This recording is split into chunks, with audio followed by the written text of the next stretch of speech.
Hallo, ich habe die große Ehre zu sein heute hier mit Jordan Weisman, dem Erfinder von Shadowrun. Das ist jetzt einige Jahre her und ich werde ihn jetzt mal fragen, was sich seitdem verändert hat und was es Neues gibt und auch zu seinem interessanten Projekt Shadowrun Returns zu befragen. Okay, Shadowrun, this started 24 years or 25 years ago. That's right. How was this idea born to create such a world? Well, I was actually working on a cyberpunk game because I very much liked some of the early cyberpunk books, and so I started working on a role-playing game for cyberpunk. And then a company called Artal released a game called Cyberpunk. And normally it wouldn't have bothered me, I would have still done mine, but Mike Pondsmith, when he does a game, he does a good job. And I didn't want to follow, right afterwards. So I put mine aside for a minute and started thinking about what really interested me about cyberpunk and how I might be able to find a different angle on it. And I realized that to me, what cyberpunk ended up being was about the dehumanization of humanity, both on the micro level, how we started putting technology in our bodies because we weren't good enough, and about on the global level, about how governments had given way to corporations who didn't care about citizens, right? They were just customers. And I thought that was an interesting contrast to your normal fantasy books, which are more about hope and about nature, right? And so I thought those were an interesting cross conflict. So I started looking for ways to integrate fantasy with cyberpunk. And the solution came when I was reading, I have a lot of books about Aztecs and the Mayans and Mesoamerican culture, because my father has always been a big fan, and so I had those books. And I was realizing that the long count of the Mayan calendar was my solution, because it talked about how these different worlds came, and we were, 2011 was going to be the next world. And so I thought maybe if what they were charting was how magic came and left the world, that would then be a sine wave of magic, and that magic was going to return to the world starting about now. You were clearly influenced by Gibson, but you also invented a lot of technical stuff, and with the years, some of it became something like reality. Was it interesting for you to experience this development? Oh, it's been fascinating. I mean, over the 25 years since the game was created, right? As you said, we created this whole future history, and a disturbing amount of it has come true.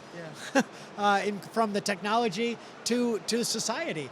I mean, in the game 25 years ago, it was quite edgy for everybody to have tattoos all over the place and piercings all over the place. That was very edgy. Now it's just reality, So yes, it's been fascinating to see these things come to life. Makes me scared. And a lot of players of Shadowrun, they had experienced the internet before there was an internet. Yeah, that's true. Yes, that's right. Because we projected this concept of the Matrix. Yeah. We were actually the first ones to use the term the Matrix long before the movies for what that artificial, that virtual reality would be. And so yes, that's true. Shadowrun players had experienced what the Matrix and what the internet was like before it existed. Yeah, that is great. And at any point in the after a few years, you left Shadowrun, the role-playing game. Is this true? Well, so yeah, I founded FASA back in 1980, where I designed BattleTech and Shadowrun, MechWarrior, many other games. But then in '87, we created a company called Virtual World Entertainment, because I wanted to start making the internet real. So we started building virtual simulators. The first was the BattleTech Center, which we opened in '89. So I moved in '87 from running FASA to running the technology company, and then from there we went to doing home software, PC games, and we sold the location-based centers to the Disney family, and then I worked with them to build those around the world in the early '90s, and then in the mid-'90s developed PC games, MechWarrior, games like that for PC, and then Microsoft bought that company, and that's how I ended up moving to Seattle and became creative director for all of Microsoft games, oversaw the first couple years of Xbox and so on. But have you followed the development of Shadowrun over the years? Oh, because there was a lot of change going on and new things invented, like the Technomancer and something like this. So yeah, I think the first several years after leaving, I was very much in touch with it as it developed. But then as it changed hands, I had really very little to do with like the 4th edition. Very little to do, none to do with the 4th edition. As the 5th edition started to work on, I was a little bit more in touch with Randall and Lauren at Catalyst about it, but not as much as when obviously I got Shadowrun back to do the computer game version, and then I really dove in. Yeah, tell me about this Kickstarter campaign, this little Kickstarter campaign. Have you expected such a big response? Oh no, it was quite the experience. SHADOWRUN Returns. Yeah, so about a year and a half ago, this was when the whole idea of doing a big video game was brand new. Only one had been done, which was little Tim Schafer's game.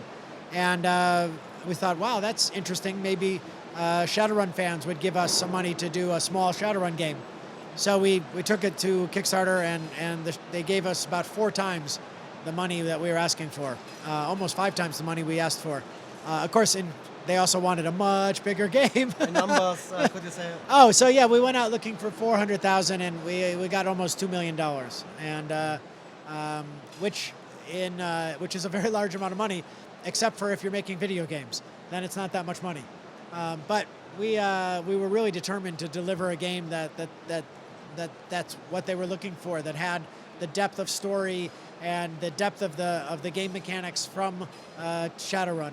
And we released that game called Shadowrun Returns this year on PC and Macintosh, and now on iOS tablets and Android tablets. And so far, thankfully, it's been very, very well received. The other part that was very important for us was to release the editor so that people could make their own stories. Because Shadowrun at its core has always been a role-playing game, and it's about people telling stories to each other, right, with each other. And we wanted to make sure that the computer game version had that same ability. So that's why we released the entire editor to the audience, and they've started to make the most incredible things. The stories they're telling, the kind of game mechanics they're creating with the editor, it's so exciting. Is there a difference between the reception of the different countries, people from different countries, or do they all enjoy the game on the same level, or do you feel something like it's more popular in the US as in Europe? Or? Well, I think we've seen distribution from some sales distribution to be really global, and I think the player reviews be really, really positive all around the world. The German press was a little hard on the game. Okay. but not the German fans. No, but the German fans seem to love it. But the German press was a little hard on it, but that's okay. But now we're working on the Berlin campaign, which will be set in Berlin in 2055. So this is a special treat for the German. Yes. But the Germans were big backers on the Kickstarter, and we asked the Kickstarter backers where should the second campaign be set, and they said Berlin. So indeed. That's going to come out in January, and there's a whole bunch of new game mechanics that'll come with it. We're already starting to release those mechanics to the audience to start using in their own stories, and then Berlin, which will be another 12-hour or so very large campaign, but less linear than the first one. It'll allow more variety of how you engage things. That'll be out in January. And one word to Shadowrun 2050. It's like going back to the roots a little bit, or yes. Is it? Yes. Why going back to the roots, and why not looking forward? Well, I mean, I went back to the beginning for Shadowrun Returns for 2 reasons. One, it's the world I know, right? I mean, so being able to set it there allowed me to really feel very comfortable that I knew the characters, I knew the setting, and be able to add some new reveals to that setting.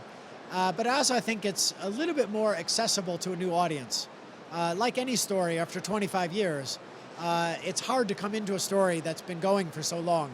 And so for a lot of people who we wanted new players on the PC version, which we've gotten a huge number of new players, I think it's a little bit more accessible than the story 25 years later. Yeah. Okay. I think that's it. My final question would be, could you imagine, or have you ever wished for something like a Shadowrun movie? Ah, yes. This is a long dream of all the fans. It is. We are all waiting and asking, when is it coming? Well, it's a long dream of mine as well. I've made some very bad ones in the past. But it is a dream. And I talked to the Shadowrun property. Everything except for the computer games is owned by Topps, which is owned by Michael Eisner, who's obviously made a lot of movies. And he and I have gotten together many times to talk about Shadowrun. And I still remain hopeful that we will find the right thing that allows that movie to be made. Okay, so we stay hopeful and thank you for the interview. My pleasure. Thank you. Thanks.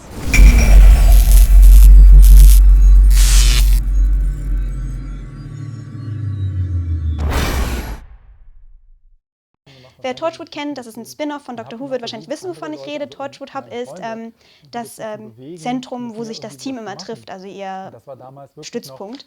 Und Wir dort haben eben ist schon eben der gesagt, in der Eingang schlechten bei Zeit war es ja echt noch ganz anders, nicht so wie Wir hatten heute. ja nichts. Wir hatten nichts, genau, nicht so wie heute, wo eben jeder weiß, was Fantasy ist und es tausend Filme und Spiele und was